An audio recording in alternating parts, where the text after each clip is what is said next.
धर्म जीवन तथा साधना, लेखक स्वामी यतीश्वरानंद जी। अध्याय 8, व्यक्तित्व का गठन। व्यक्तित्व को सबल बनाने का रहस्य उसके समुचित गठन में निहित है। आध्यात्मिक जीवन में यह सुगठन किस प्रकार साधित किया जाए, यह मैं यहाँ बताना चाहता हूँ। व्यक्तित्व का अर्थ। सर्वप्रथम हम व्यक्तित्व के अर्थ के बारे में स्पष्ट धारणा करने का प्रयत्न करें। मनोवैज्ञानिक कहते हैं कि मानव का व्यक्तित्व उसकी क्षमताओं, स्वाभाविक प्रवृत्तियों तथा मान्यताओं का समूह है, जिसके द्वारा वो अन्य व्यक्तियों से भिन्न जाना जा सकता है। मनोवैज्ञानिकों के इस कथन पर यह प्रश्न स्वाभाविक ही किया जा सकता है, कौन सोचता, अनुभव करता, इच्छा करता और क्रिया करता है? शरीर, मन, अहंकार और वातावरण के परिवर्तनों के बीच कौन सा ऐसा तत्व है जो स्थायी बना रहता है तथा इन विभिन्न परिवर्तनों के मध्य व्यक्ति को यह जानने में समर्थ करता है कि वो अपरिवर्तित एक ही व्यक्ति है?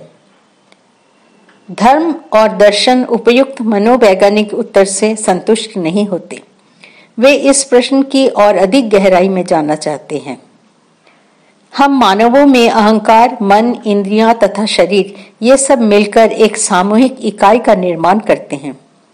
अब यह देखना है कि मानव में सबसे महत्वपूर्ण तत्व क्या है। यह है उसकी चेतना। सर्वप्रथम मैं हूँ और बाद में मैं सोचता हूँ, मैं अनुभव करता हूँ, मैं इच्छा करता हूँ, मैं देखता हूँ, मैं कार्य करता हूँ इत्यादि। हम स्वयं की चेतना का अनुभव अपरोक्ष रूप से और दूसरों की चेतना का अनुभव परोक्ष रूप से करते हैं। जो भी हो, हमारी व्यक्तिगत चेतनाएं एक ही तत्व से निर्मित हुई प्रतीत होती है। हाँ, यह अवश्य है कि यह तत्व स्वाभाविक ही उन विभिन्न पदार्थों के साथ घुल मिलकर एक हो जाता है, जो अलग अलग व्यक्तियों में अलग अलग होते हैं। चेतना व्यक्तित्व का सार तत्व है। यह मानने का अर्थ यह नहीं कि शरीर, मन और इंद्रियों के अस्तित्व को अस्वीकार कर दिया जाए। व्यष्टि और समष्टि। क्या आपने कभी यह सोचा है कि चिंतन के नियमों के अनुसार हम व्यक्तिगत चेतना की धारणा समष्टि अनंत चैतन्य की कम से कम अस्पष्ट धारणा किए बिना नहीं कर सकते? तार्किक दृष्टि से यह जो बात हमें अनिवार्य लगती है, वो श्री रामकृष्ण के महान शिष्यों में पूर्ण रूप से अभिव्यक्त थी। उनमें व्यष्टि चैतन्य समष्टि चैतन्य का अंग या अभिव्यक्ति था। फलस्वरूप उनका जीवन अहम केंद्रित न हो, अनंत परमात्मा केंद्रित था। उनके सानिध्य में हमें यह अनुभव होता था कि अनंत चेतना के अंतर्गत सभी प्रकार की व्यक्तिगत चेतनाओं का समावेश हो जाता है और अनेकता में वस्तुतः एकता का ही खेल चल रहा है। हमारा मन अनेक मनों में से एक है, हमारा शरीर बहुत से शरीरों में एक है।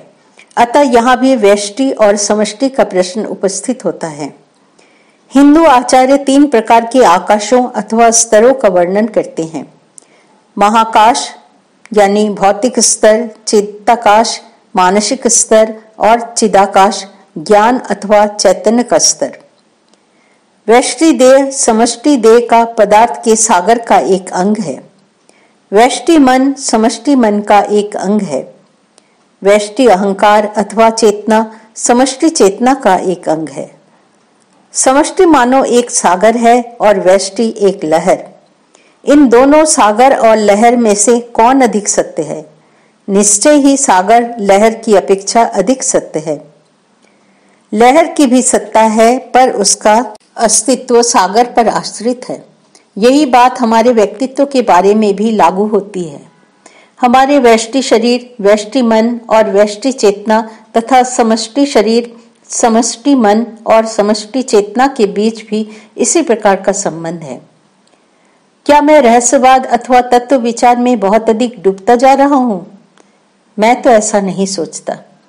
व्यक्ति को समझने के लिए अनंत के बारे में भी थोड़ा जानना बहुत आवश्यक है। सुकरात और एक ब्राह्मण ऋषि की कथा क्या आप जानते हैं? एक ब्राह्मण भारत से ग्रीस देश गए, जहां उनकी भेंट सुकरात से हुई।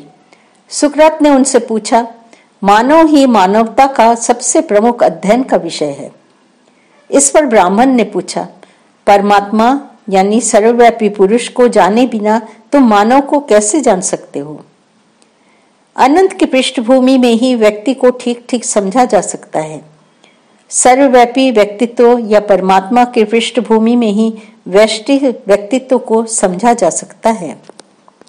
व्यक्तित्व का गठन या इंटीग्रेशन ऑफ पर्सनैलिटी क्या है? अब हम ये देखें कि गठन का क्या अर्थ है। सुगठित वस्तु पूर्ण होती है, वो पूर्ण इकाई होती है, अखंड होती है, उसमें मिश्रण अथवा अलग अलग टुकड़े नहीं होते। गठन करने का अर्थ है एक पूर्ण इकाई का निर्माण करना, मिलाना अथवा मिलित होना, जिसके फलस्वरूप एक पूर्ण इकाई का निर्माण हो। अनेक प्रकार के गठन हैं। आधुनिक भौतिक विज्ञान के अनुसार पदार्थ अणुओं या मॉलिक्यूल्स के द्वारा निर्मित होता है। अणु परमाणुओं यानी एटम्स से तथा परमाणु इलेक्ट्रॉन और प्रोटॉन से बनते हैं। आधुनिक भौतिक वैज्ञानिक का कथन है कि प्रत्येक परमाणु प्रोटॉन तथा उतने ही इलेक्ट्रॉन के सम्मिलन से बनता है। सारे प्रोटॉन कुछ इलेक्ट्रॉनों के साथ परमाणु की नाभि या न्यूक्लियस में केंद्रित रहते हैं। अन्य इलेक्ट्रॉन नाभि के चारों ओर परिक्रमा करते हैं। इस प्रकार आप समझ सकते हैं कि प्रत्येक परमाणु एक सूर्यमंडल के समान है, जिसके विभिन्न अंग मिलकर एक पूर्ण इकाई का निर्माण करते हैं। ये पूर्ण इकाइयां मिलकर एक बड़ी इकाई का निर्माण करती हैं। इसी प्रकार हमारे शरीर का प्रत्येक कोश या सेल एक छोटे से सौर मंडल के समान है तथा अपने आप में एक संगठित इकाई है। ये कोश मिलकर एक अंग और विभिन्न अंग मिलकर एक बड़ी इकाई को बनाते हैं, जिसे हम देह कहते हैं। एक सुसंगठित शरीर में ये सभी अंग अपने अपने नियत कार्य में लगे रहते हैं। इन सभी के कार्यों की एक ही दिशा होनी चाहिए। ऐसा न होने का परिणाम होगा असंबद्धता और रोग। अतः अपनी देह के समुचित गठन पर ध्यान देना आवश्यक है। हम देखें कि हमारे सभी अंग प्रत्यंग स्वस्थ और सबल हो तथा सुसंबद्ध रूप से कार्य करें। मन के 3 विभाग। अब हम मन के बारे में विचार करें। हमारा मन भी विचार शक्ति, भावनाओं और इच्छा शक्ति की एक सम्मिलित इकाई है। कितनी बार हमारे विचारों, भावनाओं, इच्छाओं और क्रियाओं में तारतम्य का अभाव रहता है। वे एक दूसरे से झगड़ते रहते हैं तथा हमारे भीतर भीषण भ्रांति पैदा कर देते हैं। यह भ्रांति कर्तव्य के, नैतिक आदर्शों के अथवा आध्यात्मिक लक्ष्य के संबंध में हो सकती है।